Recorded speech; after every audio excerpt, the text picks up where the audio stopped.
Hey there, traders. David Floyd here with Aspen Trading Group, and here's yet another edition of Ask Dave in video format. Today's question is a very common question, and I think it deserves a good, thorough answer, and that's on position sizing. And again, I'm not professing that the answer I'm going to give you today here is the right way or the only way to do it, but it's the way I do it and the way I think it does make a lot of sense. The general gist of the question was, you often say, Dave, that you're risking between 1 and 2% of your portfolio on a per trade basis.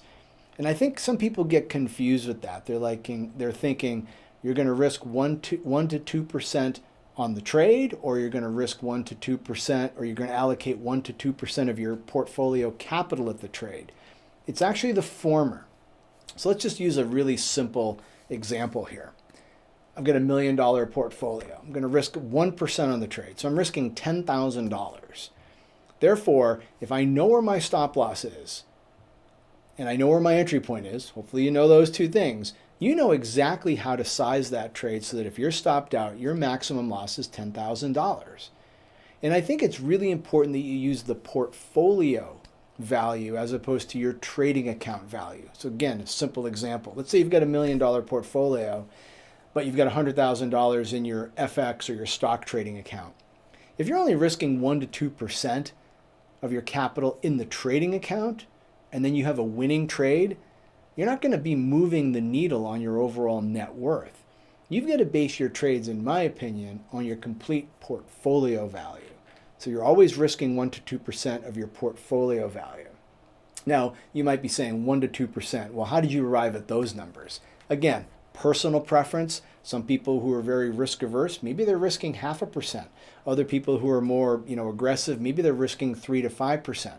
I would caution you, however, that as you get higher up into the 3 to 5%, risking on a per trade basis, you start to deal with the inevitable drawdown situation. We've all seen the drawdown tables. We know the basics. We know the mathematics behind it. It's irrefutable. A 10% drawdown requires just over 11% to get back to break even. So again, let's be realistic here. You're going to have periods where you're going to lose a few trades in a row, 5 or 6 trades in a row. It will happen.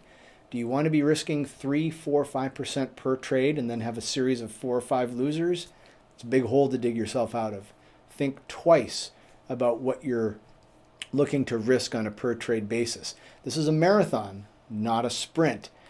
Now, I would point you to 2 other blog posts that I've written on this topic over the last few years. One of them's titled, and you can just do a Google search or go to the Aspen Trading website, click on the blog on the main menu, and look for the 2 blog posts titled Manage the Trade, or it will manage you.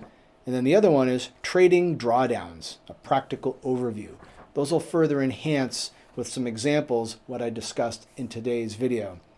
Really appreciate you stopping by. Keep the questions coming to Ask Dave. This is what makes it interactive. It's what allows me to address what my customers are looking for in terms of their questions. I'll be back in another few weeks with another edition of Ask Dave. Have a great day.